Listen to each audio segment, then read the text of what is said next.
Muito boa tarde, o meu nome é João Oliveira. Estou muito contente por estar aqui neste Congresso Internacional na Indonésia, país que muito admiro e estimo. Congresso este sobre a publicação, os 450 anos da publicação dos Lusíadas. E irei agora começar a minha apresentação, agradecendo desde já o convite e a oportunidade para falar. Chama-se a minha apresentação O Selvagem Africano, o Falso Mouro e o Supersticioso Gentio. Imagens dos orientais nos Lusíadas. A minha apresentação irá consistir em 4 pontos. Começarei por abordar de forma muito geral a questão do orientalismo, depois falarei dos orientais nos Lusíadas, farei uma comparação e um contraste desta representação com os mídia contemporâneos e acabarei por falar naquilo que eu chamo de uma espécie de neo-orientalismo em Portugal. Sobre o orientalismo, já muito foi dito, falarei apenas na obra essencial que impulsionou este movimento académico, o Orientalismo de Edward Said, de 1978, obra na qual o autor diz que, ao longo de séculos, o Ocidente representou o Oriente de uma maneira deveras estereotipada e negativa, também numa tentativa de se representar positivamente a si, fazendo uma comparação, lá está, entre os atributos negativos do Oriente e salientando deste modo os atributos positivos do Ocidente. Stuart Hall fala de 4 fontes para a criação deste conhecimento e creio que concordarão comigo que qualquer um deles é preeminente nos Lusíadas. São estes o conhecimento clássico, as fontes religiosas e bíblicas, a mitologia, e tanto o conhecimento clássico como a mitologia, enfim, pressupõem civilizações greco-latina, as narrativas de viagem. Abordando também diferentes categorizações orientalistas, Frederico Steller fala em 2 categorias principais de representação do outro. Em primeiro lugar, o outro como exótico e as características associadas ao exótico são geralmente de efeminado, introspectivo, misterioso e inocente, características que foram sendo sempre muito atribuídas aos povos da Índia, especificamente aos hindus, e por outro lado, o grupo dos selvagens, geralmente caracterizados como agressivos, depravados, iletrados, desavergonhados e sem sofisticação. Uma espécie de representação muito ligada, geralmente, à África. Sobre o orientalismo em Portugal, embora haja muito a dizer, ainda não há muitos estudos feitos. Aqui salientei principalmente o trabalho de Sanjay Subramanian, que tenta dividir diferentes momentos do conhecimento oriental em Portugal, e os 2 primeiros momentos parecem os mais importantes. Um primeiro até 1530, segundo o qual o Islão é visto como o inimigo essencial, e um segundo momento que o autor diz ocorrer após 1530, no qual os principais inimigos são os hindus e cristãos desviados, e onde há um contraste entre uma espécie de hinduísmo violento e um hinduísmo pacífico. E parece-me uma divisão importante, porque embora os Lusíadas tenham sido escritos um pouco depois de 1530, a obra ainda se encontra um bocado nesta tensão entre o Islão e os hindus e está numa espécie de transição, creio eu, entre estes 2 momentos, partindo do princípio que estes existem. Sobre a questão do orientalismo e Camões, também não há muito que tenha sido escrito. Salienta-se em primeiro lugar a obra de Guilherme de Vasconcelos Abreu, Passos dos Lusíadas estudados à luz da mitologia do orientalismo, onde o autor fala no atraso português face às outras nações europeias no que toca às questões de conhecimento do Oriente. O autor utiliza muito, enfim, técnicas de mitologias comparadas, muitas vezes comparando mitologias que não tiveram qualquer espécie de contato histórico ou cultural, o que pode ser um pouco tendencioso, porque como comparamos coisas que não têm qualquer espécie de... nunca tiveram qualquer espécie de contacto, e depois o autor passa mais tempo, na verdade, a falar sobre mitologia do que propriamente sobre Camões ou sobre os Lusíadas, não aborda muito. No entanto, e isto é importante para questões de orientalismo, fala nos Lusíadas como uma enciclopédia de todo o saber de então e das tradições próprias do século XVI na Europa e das que àquele tempo nos tinham vindo do Oriente. De uma certa forma, marcando um contraste entre esta visão tão celebratória, António José Saraiva, um dos grandes críticos da cultura portuguesa, fala nos Lusíadas como podendo ter sido escritos sem ser de Lisboa e logo sendo uma espécie de representação que não é tida em primeira mão. Outro grande crítico, Eduardo Lourenço, fala nos Lusíadas como primeira epopeia europeia tida como universal. Portanto, nos Lusíadas temos uma personagem que é Vasco da Gama, que representa todo um povo, que é Portugal, que representa toda uma ideia civilizacional que ainda existe hoje em dia, que é a Europa, e que depois é generalizada ao ponto de ser universal e ideal, vista como ideal. Paulo de Medeiros fala na canonização da figura de Camões como um veículo de colonialismo e propaganda até ao presente.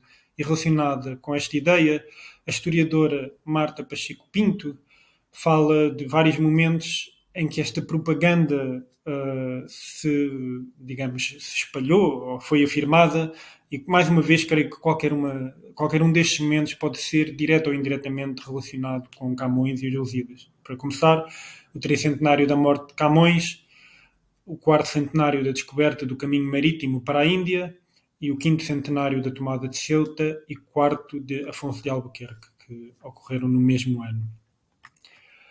Falarei agora nas representações dos 3 grandes grupos não europeus representados nos Lusíadas. Para começar, os africanos, e o que eu fiz aqui foi um levantamento de todos os termos que são utilizados, nomes e adjetivos que são utilizados para designar estes grupos, ou quando não designam estes grupos, designam ações que estes fazem.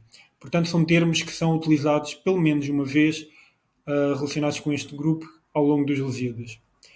No caso dos africanos, como podemos ver aqui, eu tentei dividir todos estes nomes por campos semânticos, por grupos, e no que toca aos africanos, há uma clara salientação da sua bestialidade, da sua diferença e da sua cor. E a cor aqui é entendida tanto de forma física como psicológica ou moral, como de resto vamos ver, porque o que eu faço sempre a seguir é recolher algumas expressões. E peço desculpa por aqui fazer alguns sumários e de certa forma destruir a métrica dos Lusíadas, mas é apenas para salientar o conteúdo e não tanto a forma aqui. Sobre os africanos diz-se estrangeiro modo e uso e a linguagem tão bárbara e aliada. Quantos povos a terra produziu, de África toda, gente fera e estranha. Veja um estranho vir, de pele preta, aqui o preto é físico, nem ele entenda nós, nem nós a ele, selvagem mais que o bruto Polifemo, a nada disto o bruto se movia. Diz o Monsaíde, ditoso africano, que a clemência divina assim tirou da escura treva, e aqui o escuro é mais psicológico e moral do que físico. No célebre episódio da Máquina do Mundo, a deusa Teti diz, vês África, dos bens do mundo ávara, inculta e toda cheia de bruteza, dessa gente sem lei quase infinita. E mais uma vez, vê, do Benomutapa, o grande império, da selvática gente negra e nua, olha as casas dos negros como estão, sem portas, confiados em seus ninhos. Olha deles a bruta multidão, qual bando espesso e negro de estorninhos. Os mouros são o grupo mais representado ao longo de toda a obra e os nomes utilizados para representar este grupo indicam, por um lado, o seu engano, é para mim o tema mais essencial nos Lusíadas. Depois, como de resto também acontece hoje em dia, há uma confusão entre termos geográficos, étnicos e religiosos, e muitas vezes o mesmo termo é utilizado para qualquer uma destas áreas, e depois salienta-se também a maldade e violência intrínseca dos mouros. Quanto aos adjetivos, os temas são muito parecidos, mas acrescenta-se também o asco, a bestialidade, e ao mesmo tempo que há maldade e violência, também depois revela-se alguma covardia e diferença, e depois os outros são os mesmos. Salienta-se também que no canto 3, onde se faz um sumário da história de Portugal até então, quase todos os heróis portugueses se distinguem na sua luta contra os mouros, mais uma vez temos aqui o grande tema do orientalismo, de definir-se positivamente no confronto contra algo negativo, e o mesmo acontece no canto oitavo, quando o Vasco da Gama conta as histórias dos cavaleiros que fizeram frente aos mouros. Primeiro, a questão do engano e da falsidade é muito importante. Vejamos alguns exemplos. Moro sagaz, astuto e sábio em todo o dano. Outra passagem. O Moro instruído nos enganos. O recado que trazem é de amigos, mas de baixo o veneno vem coberto que os pensamentos eram de inimigos. Diz Vasco da Gama. Oh, caso grande, estranho e não cuidado! Oh, milagre claríssimo e evidente! Oh, descoberto engano inopinado! Oh, pérfida, inimiga e falsa gente! O exército agareno, que com título falso possuindo, está o famoso nome sarraceno, assim também com falsa continua, à nobre terra alheia chamam sua. Diz o Monsaíde ao Catual, fazendo esta comparação contrastante entre os portugueses e os mouros, sendo os portugueses gente verdadeira, a quem mais falsidade enoja e ofende. E este Monsaíde é, na prática, a única personagem que faz parte deste grupo que tem uma representação positiva e logo está, em termos de personalidade, mais próxima dos portugueses do que dos próprios mouros. Este, de quem se os mouros não guardavam, por ser mouro como eles, antes era, participante enquanto maquinavam, atenção lhe descobre, torpe e fera. Depois, indicando a covardia que contrasta com a maldade e a violência, fugindo o seto ao moro vai tirando, sem força de covarde e de apressado, a pedra ao pau e o canto arremessando, dá-lhe armas o furor desatinado, já a ilha e tudo mais desamparando, à terra firme foge amedrontado. Depois também há várias comparações ao longo dos Lusíadas, feitas com animais, e aqui existe uma clara subhumanização de alguns grupos e uma humanização dos grupos contrastantes, que mais uma vez são os portugueses.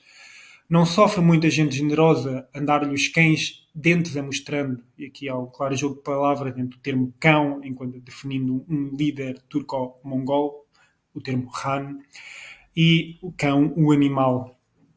Já fica vencedor o lusitano, recolhendo os troféus e presa rica, desbaratado e roto o Mauro Hispano. Logo o Mauro Hispano é visto como uma presa, como um animal que é caçado pelos portugueses. A mesma ideia surge quando se fala na tomada de Silves por Dom Sancho. O bravo morador destrui e doma. E também o mesmo em relação ao primeiro Afonso, Dom Afonso Henriques, com cujo braço o Moro inimigo doma.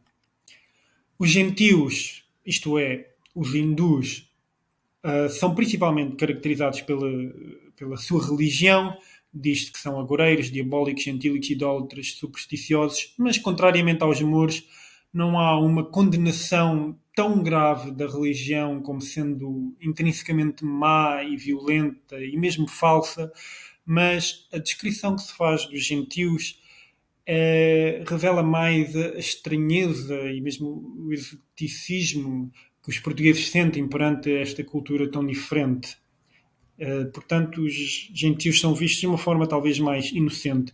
Isto aqui é logo dado a entender nesta primeira passagem, onde se fala que os turcos são belacíssimos e duros, deles sempre vereis desbaratados, os reis da Índia, livres e seguros, vereis ao rei potente subjugados, e por eles, de tudo em sim senhores, serão dadas na terra leis melhores.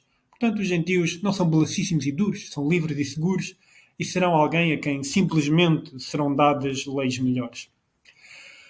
A lei da gente toda, rica e pobre, de fábulas compostas se imagina.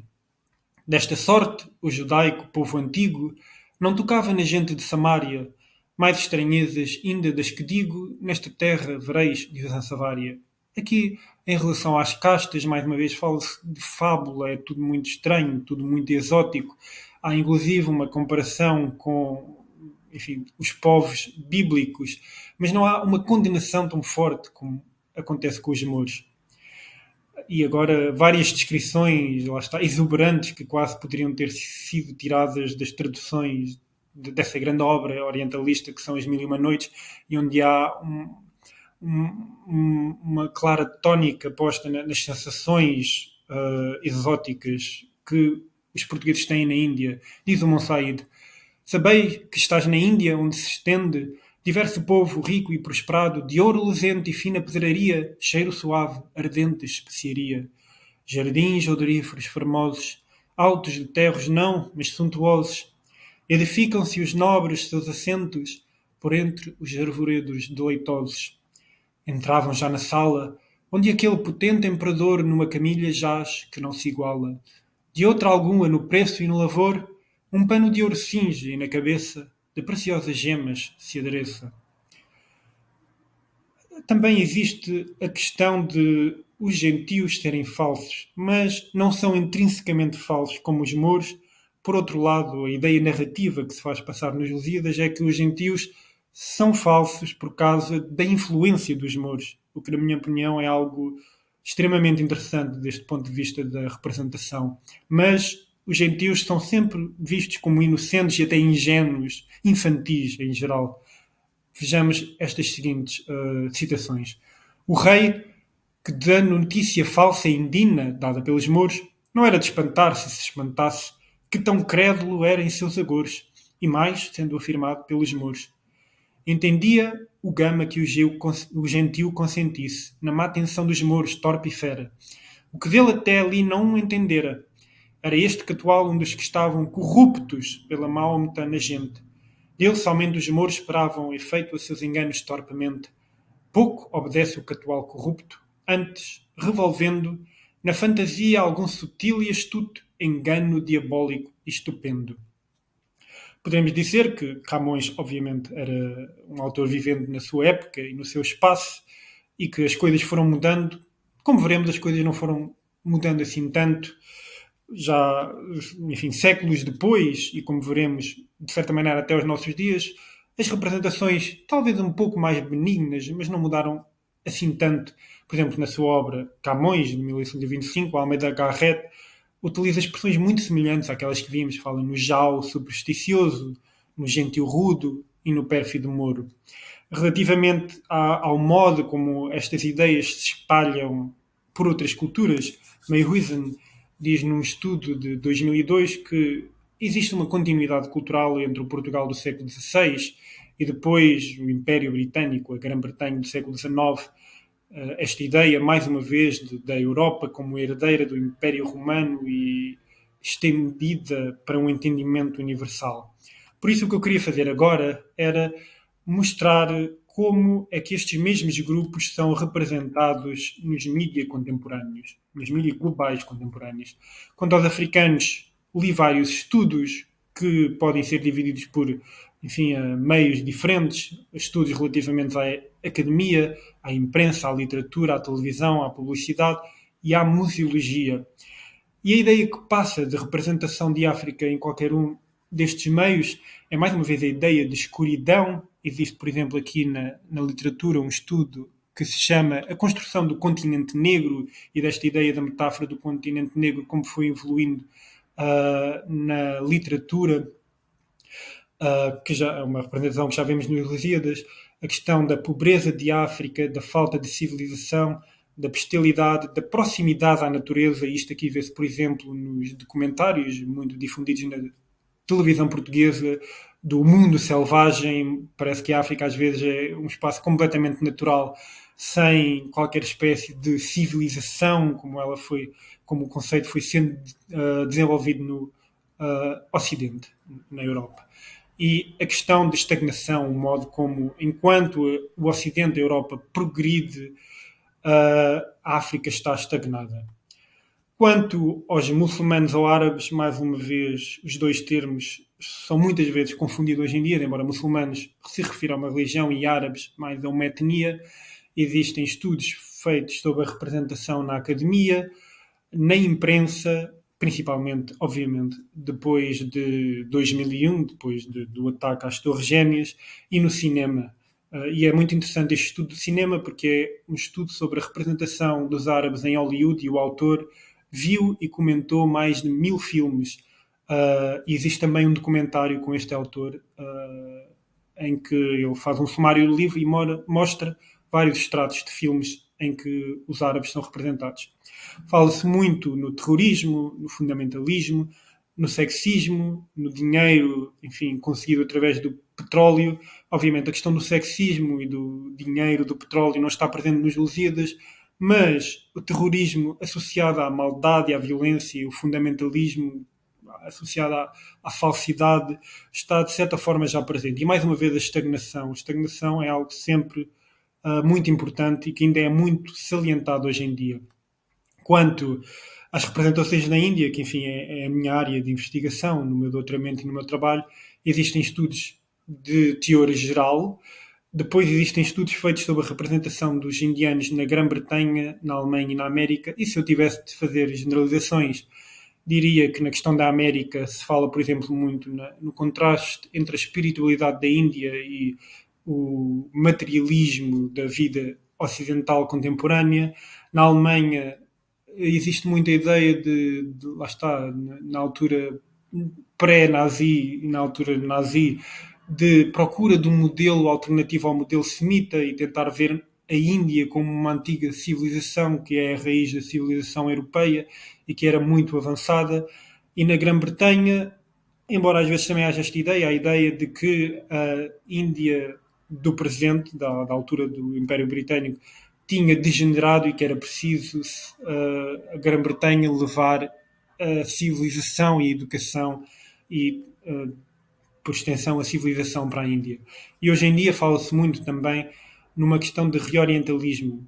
Há várias autoras, como as aqui apresentadas, Ana Cristina Mendes, Lisa Lau, Om Prakash Dwivedi e Dawson Varghese, falam de a questão como hoje em dia mesmo os próprios indianos têm pegado em algumas destas características, como a característica da espiritualidade, a característica de uma civilização muito antiga e muito avançada, mas que precisa de ser reformada para voltar a emergir, um pouco como a questão saudosista em Portugal, como os indianos têm utilizado estas ideias para tentarem afirmar-se e representar-se positivamente.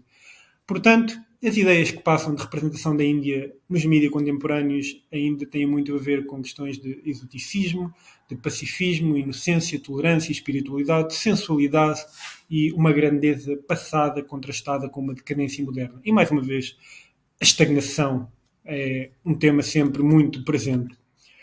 Para acabar, antes de passar ao último ponto, gostaria de mostrar 3 imagens onde estas ideias me parecem muito presentes. Temos aqui uma imagem de propaganda de um grupo de extrema-direita americana, onde vemos, creio eu, perfeitamente esta imagem do humor falso, da altura em que se falava muito em que Barack Obama, então o presidente dos Estados Unidos, poderia ser um Moro que estava a fazer de conta que era um cristão para enganar os americanos. E temos aqui esta imagem que lá está, que revela ainda o estereótipo do Moro falso quase 500 anos depois de Camões. Temos aqui uma das muitas publicidades institucionais relativas à África, onde de um grupo solidário chamado CARE, onde mais uma vez podemos ver, lá está, esta África negra e bruta e pobre e sem civilização, marcada principalmente pela pobreza. E depois temos um filme, um documentário cómico muito interessante chamado Kumaré, no qual um realizador americano, mas de origem indiana, chamado Gandhi, que é esta pessoa que vemos aqui representada, esta pessoa que é 100% um americano, moderno, encarna a personagem de um profeta, de um místico indiano falso e inventa uma religião e depois vai para uma pequena comunidade rural americana e tenta espalhar a sua religião através, lá está, de uma linguagem muito orientalista, utilizando muitos termos sobre espiritualidade e sobre o conhecimento próprio e onde há um contraste, lá está, com a materialidade intrínseca do capitalismo dos Estados Unidos e o fato é que muitas pessoas aderem a este movimento. Portanto, temos aqui claramente a imagem do gentio exótico e de costumes estranhos completamente opostos aos costumes do Ocidente, dos costumes materialistas do Ocidente. Gostaria agora, em jeito de conclusão, abordar um outro tema que me parece relevante, que é a questão de como todos estes temas são tratados no Portugal contemporâneo. E em 2016, no Web Summit, o primeiro-ministro português António Costa fez um discurso de introdução ao evento, onde falou no papel de Portugal como o iniciador da globalização e de como esta questão da inovação tecnológica e da união dos vários povos do mundo continua até ao presente, nomeadamente no Web Summit. Ora, creio que esta é uma ideia que ilustra bem a memória que nós temos sobre o nosso passado, inclusive sobre os próprios Lusíadas. E mostra bem a maneira como diz o estudioso do orientalismo Everton Machado, tal como Camões aposta numa hiperbolização dos feitos portugueses, muitas vezes, lá está, dentro da questão do orientalismo, contrastando com os defeitos dos orientais. No Portugal moderno ainda existe muito esta questão saudosista de hiperbolizar também os feitos dos portugueses no passado. E claro, como no tempo em que vivemos não é legítimo falar mal de maneira tão direta dos africanos, dos mouros e dos gentios, o que existe hoje em dia é uma espécie de silêncio. Posso falar no meu caso pessoal, eu lembro-me perfeitamente, quando andava na escolaridade obrigatória, demos, obviamente, como ainda é obrigatório, os Lusíadas, e eu lembro-me perfeitamente, lá está, de salientarmos os grandes feitos dos portugueses e os grandes momentos da história portuguesa. Lembro-me de estudarmos o conhecimento e os mitos greco-romanos, mas não me lembro propriamente nem destas passagens mais controversas que eu vos mostrei aqui hoje. Não me lembro de falarmos da representação dos africanos, dos mouros, nem dos indianos. Nem me lembro de como fazemos com os mitos romanos e gregos, de estudá-los mais a fundo, de tentarmos perceber realmente quem são ou quem eram, neste caso, estas pessoas. Isto é que acontece ainda muito hoje em dia. Temos esta ideia de que vivemos num país e numa época cosmopolita, mas o silêncio e o desconhecimento que há face a estes grupos ainda é muito grande.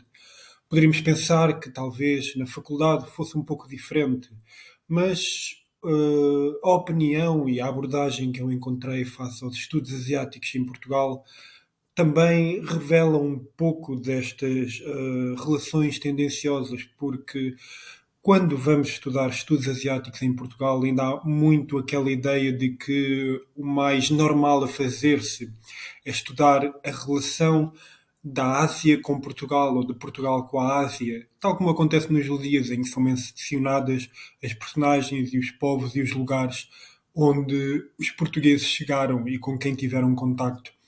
Mas o mesmo já não é esperado, lá está, de quem, por exemplo, vai fazer estudos anglísticos, como eu também fiz. Não é esperado que estudemos, por exemplo, só as relações de comércio, a venda de vinho entre os portugueses e os britânicos. É completamente legítimo estudarmos fenómenos culturais anglófonos que não têm qualquer influência na cultura portuguesa diretamente, porque, obviamente, a influência hoje em dia é muito grande, dado, enfim, a hegemonia da cultura anglófona, mas o mesmo já não é esperado da Ásia, não é esperado que vamos estudar algum assunto, lá está, relacionado com o mundo árabe, ou da Índia, ou da China mesmo, que que não contenha alguma relação direta com a história e cultura portuguesa. Isto acho que revela que ainda existe alguma espécie de visão um pouco não equitativa sobre a nossa relação com, digamos, mais uma vez, aquilo que se chama de o oriental. E lá está. Acho que Camões viveu no seu tempo e no seu espaço e escreveu consoante o ambiente que se vivia na altura. E nós, acho eu, podemos fazer exatamente o mesmo e tentar, como vivemos num mundo pós-colonial em que partimos do princípio já ideologicamente que todos os povos e culturas deverão estar em pé de igualdade e que não existe propriamente uma cultura superior e uma cultura inferior e primitiva ou atrasada ou bárbara, creio que isto deve tornar-se cada vez mais evidente e cada vez mais justo na própria esfera pública. E pronto, era isto que eu vos queria contar. Espero que tenham gostado e espero que agora tenham perguntas e comentários que, obviamente, eu estaria muito interessado em ouvir.